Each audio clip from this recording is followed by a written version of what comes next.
नमस्कार। आकाशवाणी से प्रस्तुत है समाचार प्रभात।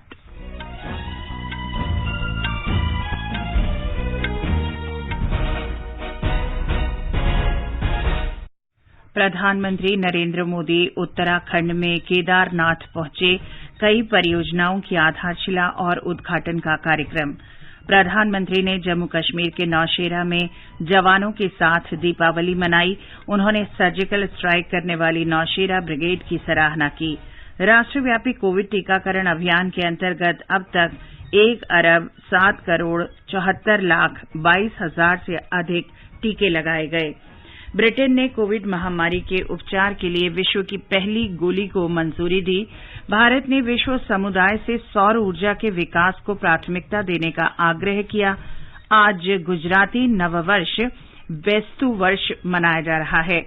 शेयर बाजार में सकारात्मक रुख के बाद संवत 2078 की शुरुआत, सेंसेक्स 60,000 से ऊपर बंद।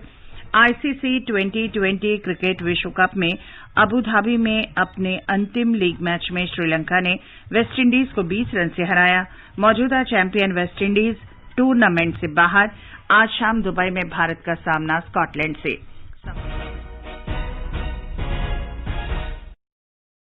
समाचार प्रभात में प्रियंका अरोड़ा के साथ मैं चंद्रिका जोशी। देश ने कोविड टीकाकरण अभियान के अंतर्गत 100 करोड़ से अधिक टीके लगाने का लक्ष्य हासिल कर इतिहास रच दिया है। इस महत्वपूर्ण कार्य में योगदान करने वाले चिकित्सकों, नर्सों और अन्य स्वास्थ्य कर्मियों का आकाशवाणी अभिनंदन करता है। इसके साथ ही हम आपको सतर्क भी करना चाहते हैं कि कोविड अभी समाप्त नहीं हुआ है। आप सभी से हमारी अपील है कि यथाशीघ्र दोनों टीके लगवाएं और अन्य लोगों को भी टीके लगवाने के लिए प्रेरित करें। त्योहारों के समय कृपया इन 3 आसान उपायों का पालन अवश्य करें। मास्क पहनें, 2 गज की सुरक्षित दूरी बनाए रखें, हाथ और चेहरा साफ रखें। कोविड से संबंधित कोई भी जानकारी और मार्गदर्शन के लिए राष्ट्रीय हेल्पलाइन नंबर 011-2397-8046 और 1075 पर संपर्क करें। और अब समाचार। प्रधानमंत्री नरेंद्र मोदी एक दिन की यात्रा पर उत्तराखंड में केदारनाथ धाम पहुंच गए हैं। प्रधानमंत्री का करोड़ों रुपए की लागत की विभिन्न पुनर्निर्माण परियोजनाओं का उद्घाटन और आधारशिला रखने का कार्यक्रम है। केदारनाथ में 2013 की बाढ़ से हुए विनाश के बाद क्षेत्र का कायाकल्प किया गया है। प्रधानमंत्री मोदी के 2014 में पदभार संभालने के बाद इस पवित्र मंदिर की ये उनकी 5वीं यात्रा है। केदारनाथ मंदिर के कपाट सर्दियों के लिए शनिवार सुबह से तीर्थयात्रियों के लिए बंद कर दिए जाएंगे। प्रधानमंत्री मोदी आदि गुरु श्री शंकराचार्य के समाधि स्थल और आध्यात्मिक गुरु की प्रतिमा का लोकार्पण करेंगे। इसके अलावा वे पुजारियों के आवास परिसर का उद्घाटन भी करेंगे। प्रधानमंत्री सरस्वती और मंदाकिनी नदी के साथ बाढ़ नियंत्रण दीवार, नदी तटों पर घाटों और मंदाकिनी नदी पर एक पुल का उद्घाटन भी करेंगे।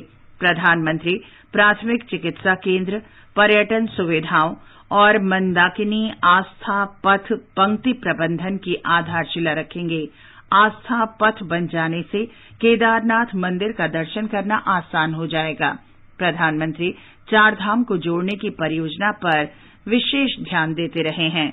देश भर के 4 धाम यात्रा पर आने वाले लोग, जिन्हें पता है हमने 12,000 करोड़ के 4 धाम को जोड़ने वाले नए रोड बनाने का काम आरंभ कर दिया है। आधुनिक कनेक्टिविटी की व्यवस्था आरंभ कर दी है। अब ये केदार धाम इस प्रकार से बनेगा, फिर एक बार झाझरमान मेरा केदारनाथ बनेगा, भव्य होगा, दिव्य होगा। ये 125 करोड़ देशवासियों की श्रद्धा का केंद्र बन रहा है। जो 125 करोड़ देशवासियों का सपना है, उनको पूरा करने के लिए काम कर रही है। काम उत्तराखंड की धरती पे हो रहा है, लेकिन काम हिंदुस्तान के जन जन के लिए हो रहा है। भोले बाबा को वंदन करता। देश के रक्षा क्षेत्र में महिलाओं की भागीदारी नई ऊंचाई तक पहुंच रही है। प्रधानमंत्री ने कल जम्मू कश्मीर के नौशेरा जिले में जवानों के साथ दीपावली मनाने के दौरान कहा कि नौसेना और वायुसेना में तैनाती के बाद अब थल सेना में भी महिलाओं की भूमिका बढ़ रही है। प्रधानमंत्री ने कहा कि सशस्त्र बलों के साथ समय बिताना परिवार के साथ दीपावली मनाने की भावना के अनुरूप है और सैनिकों के बीच आकर उन्हें खुशी मिलती है। उन्होंने कहा कि सैनिक मातृभूमि के सुरक्षा कवच हैं। प्रधानमंत्री मोदी ने कहा कि नौशेरा का इतिहास देश की वीरता से जुड़ा है और इसने सर्जिकल स्ट्राइक में भी महत्वपूर्ण भूमिका निभाई थी। नौशेरा के शौर्य का ये सिलसिला तब से जो शुरू हुआ, न कभी रुका है, न कभी झुका है। यही तो नौशेरा है। सर्जिकल स्ट्राइक में यहाँ की ब्रिगेड ने जो भूमिका निभाई, वो हर देशवासी को गौरव से भर देता है।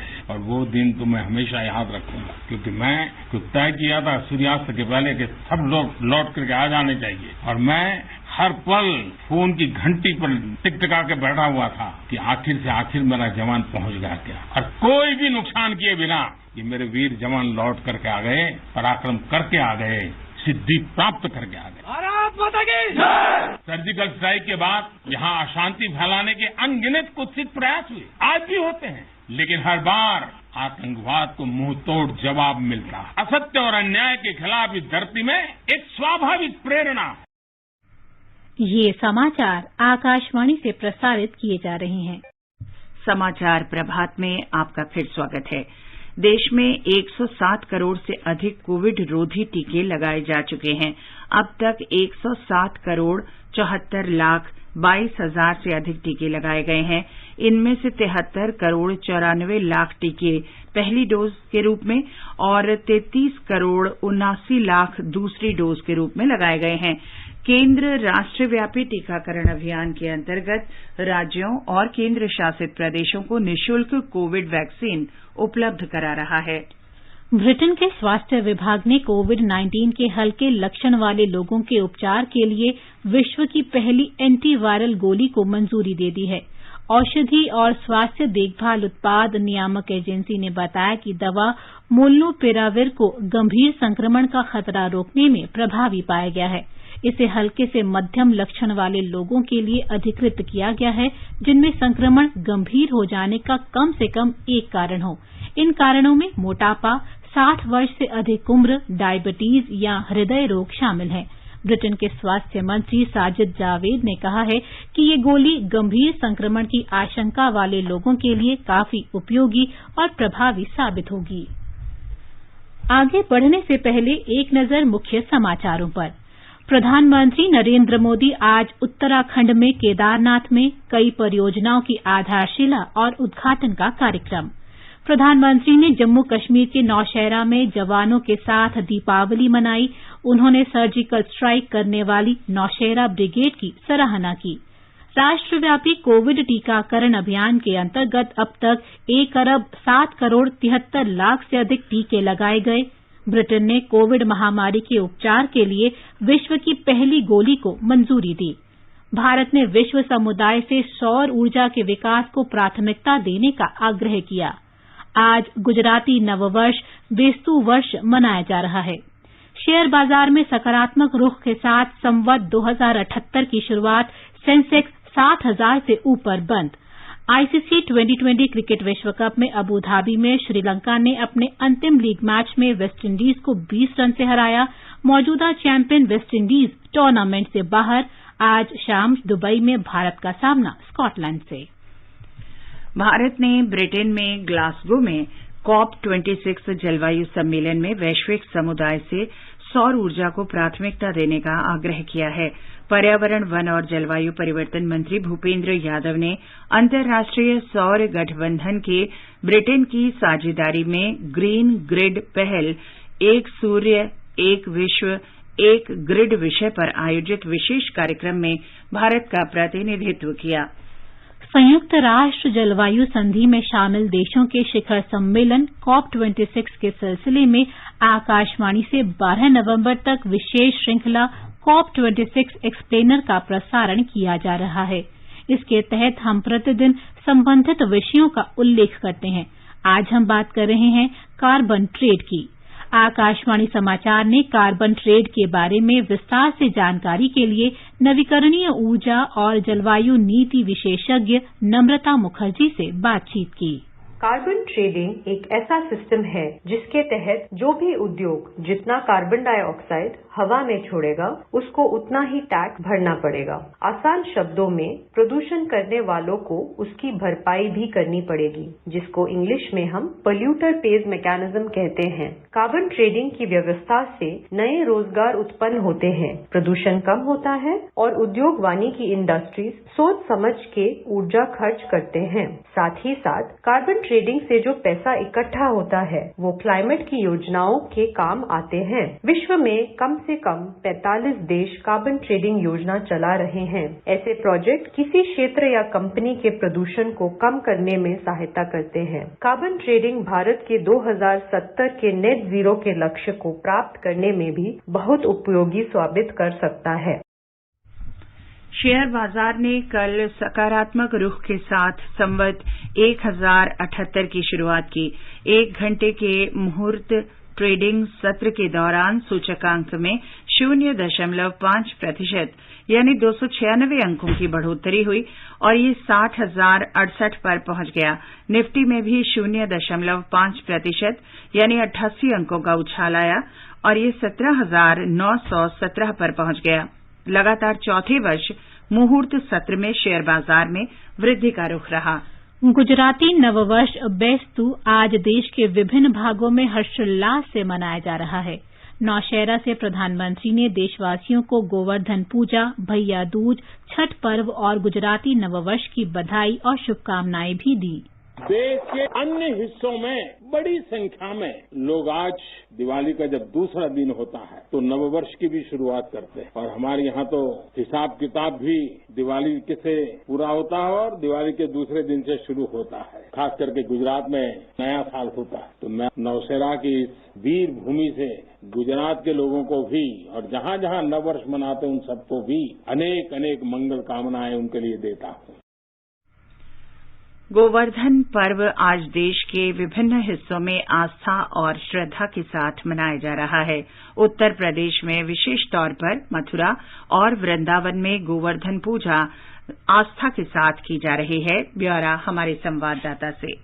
विदेशियों और स्थानीय लोगों के साथ ही देश भर से आए श्रद्धालु मथुरा, वृंदावन और गोवर्धन इलाके में मौजूद भगवान कृष्ण के विभिन्न मंदिरों में प्रभु की आराधना कर रहे हैं। श्रद्धालु ऐतिहासिक गोवर्धन परिक्रमा भी कर रहे हैं। लोग अपने घरों में भगवान के पसंद के 56 व्यंजन बनाकर उनका भोग लगा रहे हैं और गाय के गोबर से पहाड़ी नुमा गोवर्धन तैयार कर रहे हैं। इस अवसर पर गोवंश की पूजा करने की भी परंपरा है। चित्रकूट में आज मशहूर लठमार दीवारी और लोक नृत्य का प्रदर्शन किया जाएगा। वहीं प्रसिद्ध गधों का मेला भी मंदाकिनी नदी के किनारे लगेगा। लखनऊ में सुबह से ही आसमान में पतंगे नजर आ रही हैं। यहाँ पर दिवाली के अगले दिन जमघट को पतंग उड़ाने की परंपरा है। सुशील चंद्र तिवारी, आकाशवाणी समाचार, लखनऊ। कर्नाटक में दीपावली का पर्व अलग तरीके से मनाया जाता है। इस दिन बलि चक्रवर्ती पर जीत के उपलक्ष्य में भगवान विष्णु की पूजा की जाती है। ब्यौरा हमारे संवाददाता से। उत्तर भारत में भगवान राम जी 14 साल के वनवास के बाद अयोध्या लौटने की खुशी में दीपावली बनाई जाती है और दक्षिण भारत में नरक चतुर्दशी और बलि पाड्यमी की अहमियत है। त्योहार जल पूजन के साथ आरंभ होता है। जल पूजन के पश्चात अगले दिन तेल लगाकर स्नान किया जाता है। उस दिन नरक चतुर्दशी मनाया जाता है। ये मान्यता है कि इस दिन भगवान श्री कृष्ण जी ने दानवराज नरकासुर पर विजय हासिल की थी। नरक चतुर्दशी के अगले दिन अमावस्या को लक्ष्मी पूजा की जाती है। उसके बाद तीसरे दिन बलि पाड्यमी बनाया जाता है। ये माना जाता है कि उस दिन दान वीर शूर असुर राज बलि अपने राज्य का दर्शन करने आते हैं। बलि चक्रवर्ती को भगवान विष्णु ने वामन अवतार के रूप में आकर बलि को मुक्ति दिलाई थी। त्योहार के तहत रंगोली और फूल का सजावट होता है और घर घर दिया जलाया जाता है। सुधींद्र, आकाशवाणी समाचार, बेंगलुरु। 2020 क्रिकेट विश्व कप में श्रीलंका ने अपने आखिरी लीग मैच में वेस्टइंडीज को 20 रन से हरा दिया है। इस हार के साथ वेस्टइंडीज टूर्नामेंट से बाहर हो गया है। आज दुबई में शाम 7:30 बजे भारत का सामना स्कॉटलैंड से होगा। और आइए आजादी के अमृत महोत्सव के अंतर्गत सुनते हैं आकाशवाणी की विशेष प्रस्तुति आजादी का सफर। आजादी का अमृत महोत्सव।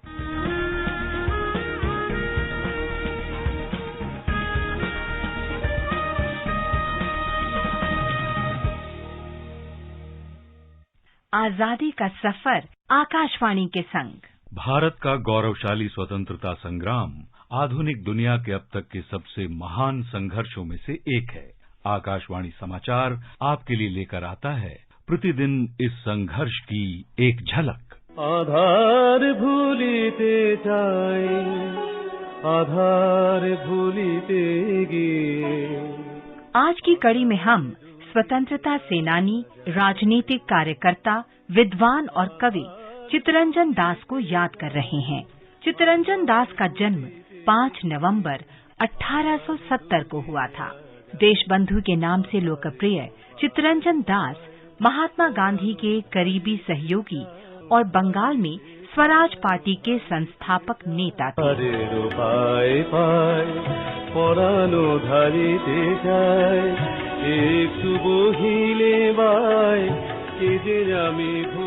चित्तरंजन दास ने लंदन में श्री अरबिंदो घोष, अतुल प्रसाद सेन, सरोजिनी नायडू तथा अन्य से मित्रता की और उनके साथ मिलकर ब्रिटिश संसद में दादा भाई नौरोजी को प्रवर्तित किया। 1894 में एक आश्चर्यजनक कदम उठाते हुए चित्तरंजन दास ने वकालत छोड़ दी और ब्रिटिश औपनिवेशिक सरकार के विरुद्ध स्वतंत्रता आंदोलन में कूद पड़े।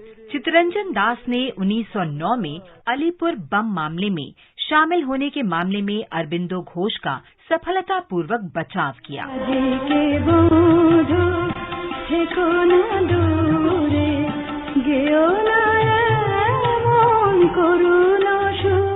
अपने उत्तर पारा भाषण में श्री अरबिंदो ने कृतज्ञता पूर्वक स्वीकार किया कि चित्तरंजन दास ने उन्हें बचाया। चित्तरंजन दास अनुशीलन समिति की गतिविधियों में सक्रिय रूप से शामिल थे। 1919 से 1922 के असहयोग आंदोलन के दौरान वो बंगाल की एक मशहूर हस्ती माने जाते थे। उन्होंने अपने यूरोपीय कपड़े जलाकर और खादी धारण कर ब्रिटिश कपड़ों के बहिष्कार की शुरुआत की।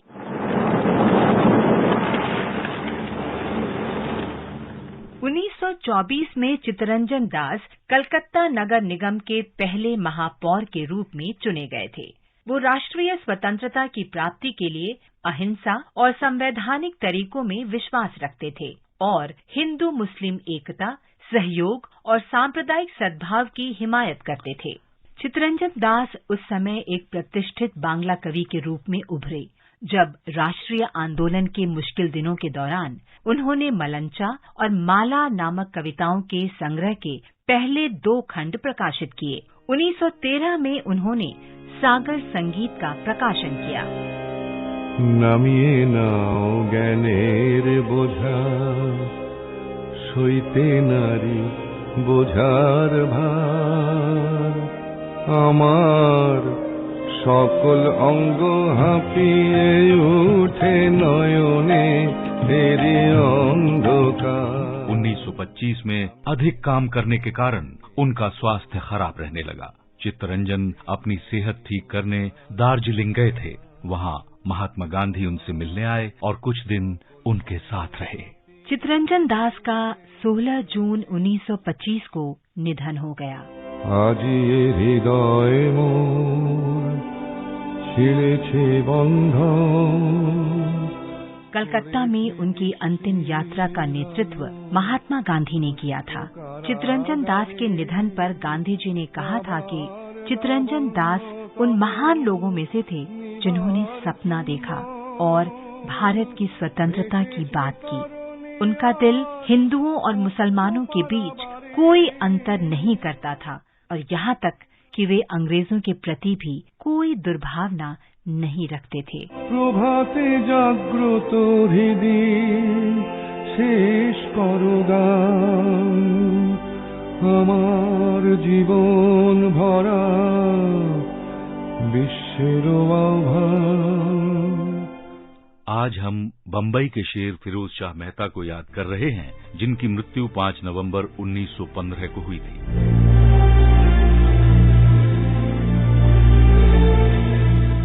उनका जन्म 4 अगस्त 1845 को बंबई में हुआ। उन्होंने 1864 में एल्फिंस्टन कॉलेज से स्नातक की उपाधि प्राप्त की। मेहता कानून की पढ़ाई के लिए लंदन के लिंकन्स इन गए। भारत वापस आने के बाद उन्होंने बॉम्बे म्यूनिसिपल गवर्नमेंट के सुधारों की आवश्यकता का मुद्दा उठाया और सन 1872 का बॉम्बे म्यूनिसिपल एक्ट तैयार किया। इसके लिए उन्हें बम्बई नगर पालिका के जनक की उपाधि मिली। वो 1873 में बम्बई नगर पालिका के नगर आयुक्त बने और 4 बार इसके अध्यक्ष रहे। मेहता भारतीय राष्ट्रीय कांग्रेस के संस्थापक सदस्य थे। 1890 में कलकत्ता में आयोजित कांग्रेस सत्र के अध्यक्ष बने। उन्होंने बॉम्बे क्रॉनिकल प्रकाशित किया, जिसमें दक्षिण अफ्रीका में भारतीयों के साथ व्यवहार का विवरण दिया गया। गांधी जी जब भारत पहुंचे तो फिरोज शाह मेहता ने 12 जनवरी 1915 को उनका स्वागत करने के लिए एक जनसभा की अध्यक्षता की। इसी वर्ष बाद में फिरोज शाह मेहता का बॉम्बे में निधन हो गया। आकाशवाणी भारतीय राष्ट्रवादी आंदोलन के शुरुआती नेताओं में शामिल इस नेता को सलाम करता है।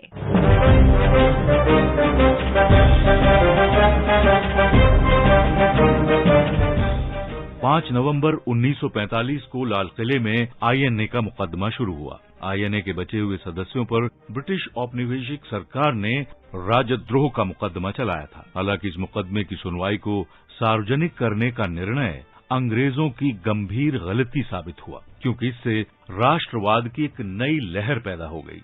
इस मुकदमे ने ब्रिटिश भारतीय सेना के भीतर विद्रोह को जन्म दिया, जिसमें सबसे उल्लेखनीय रॉयल इंडियन नेवी का विद्रोह था। हालांकि विद्रोह को जल्दी ही दबा दिया गया था, लेकिन अंग्रेजों ने महसूस किया कि वे भारतीय ब्रिटिश सेना का समर्थन खो रहे थे, जिसने उन्हें इतने लंबे समय तक सत्ता में रखा था।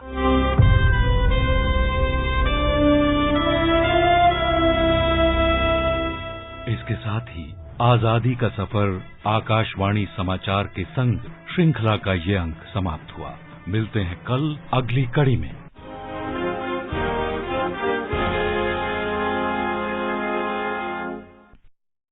स्वाधीनता आंदोलन के दौरान भारतीय जनमानस को उत्तेजित कर स्वतंत्रता का अलख जगाने और मातृभूमि के प्रति सेवा, समर्पण और त्याग की ज्वाला प्रज्वलित कर देने वाले अमर गीतों पर आधारित विशेष कार्यक्रम आजादी के तराने सुनना न भूलें।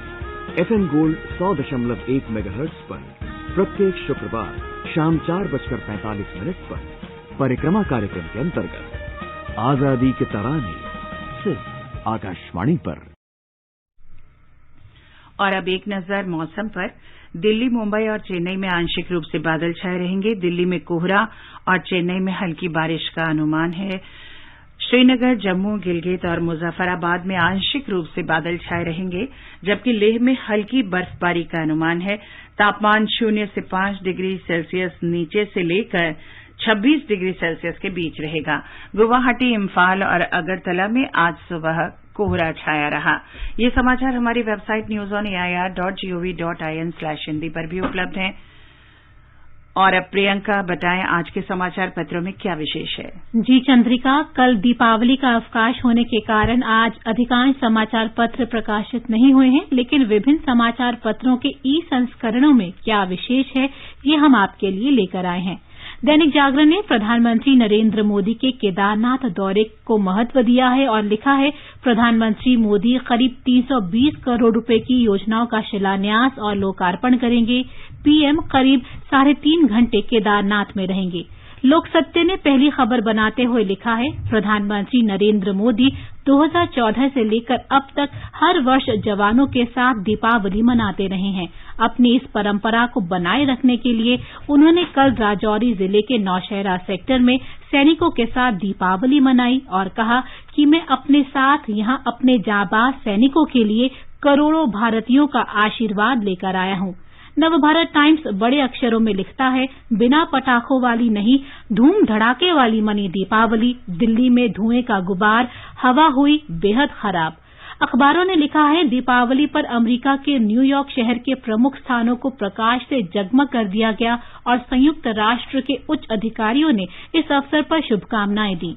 संयुक्त राष्ट्र महासचिव अंतोनियो गुतरश ने ट्वीट किया, शुभ दीपावली। ये त्योहार मनाने वाले सभी लोगों को मेरी शुभकामनाएं। जनसत्ता ने कोरोना के खिलाफ छिड़ी जंग में मिली बड़ी सफलता को सुर्खी बनाते हुए लिखा है, ब्रिटेन में मर्क कंपनी की गोली के इस्तेमाल को सशर्त मंजूरी मिली। ये एंटी वायरल गोली कोरोना के लक्षणों को कम करने में सहायक मानी जा रही है। नवभारत टाइम्स की खबर है, विश्व स्वास्थ्य संगठन के शीर्ष अधिकारियों ने कल कहा कि पिछले एक महीने में यूरोप में कोरोना वायरस संक्रमण के मामलों में 50% से अधिक वृद्धि देखी गई, जो टीके की पर्याप्त आपूर्ति के बावजूद इसे महामारी का केंद्र बिंदु बना रही है। जनसत्ता ने पेट्रोल डीजल पर टैक्स में कटौती पर लिखा है, सरकार एक साल में गंवा सकती है 1.4 लाख करोड़, मौजूदा वित्त वर्ष में भी हो सकता है बड़ा घाटा। एक्साइज ड्यूटी में अब तक की सबसे अधिक कमी है। और अंत में मुख्य समाचार एक बार फिर। प्रधानमंत्री नरेंद्र मोदी उत्तराखंड में केदारनाथ धाम पहुंचे, कई परियोजनाओं की आधारशिला और उद्घाटन का कार्यक्रम। प्रधानमंत्री ने जम्मू कश्मीर के नौशेरा में जवानों के साथ दीपावली मनाई। उन्होंने सर्जिकल स्ट्राइक करने वाली नौशेरा ब्रिगेड की सराहना की। राष्ट्रव्यापी कोविड टीकाकरण अभियान के अंतर्गत अब तक 1 अरब 7 करोड़ से अधिक टीके लगाए गए। ब्रिटेन ने कोविड महामारी के उपचार के लिए विश्व की पहली गोली को मंजूरी दी। भारत ने विश्व समुदाय से सौर ऊर्जा के विकास को प्राथमिकता देने का आग्रह किया। आज गुजराती नववर्ष बिस्तु वर्ष मनाया जा रहा है। शेयर बाजार में सकारात्मक रुख के साथ संवत 2078 की शुरुआत, सेंसेक्स 60,000 से ऊपर बंद। आईसीसी T20 क्रिकेट विश्व कप में अबुधाबी में अपने अंतिम लीग मैच में श्रीलंका ने वेस्टइंडीज को 20 रन से हराया। मौजूदा चैंपियन वेस्टइंडीज टूर्नामेंट से बाहर। आज शाम दुबई में भारत का सामना स्कॉटलैंड से। इसके साथ ही समाचार प्रभात का ये अंक समाप्त हुआ। नमस्कार।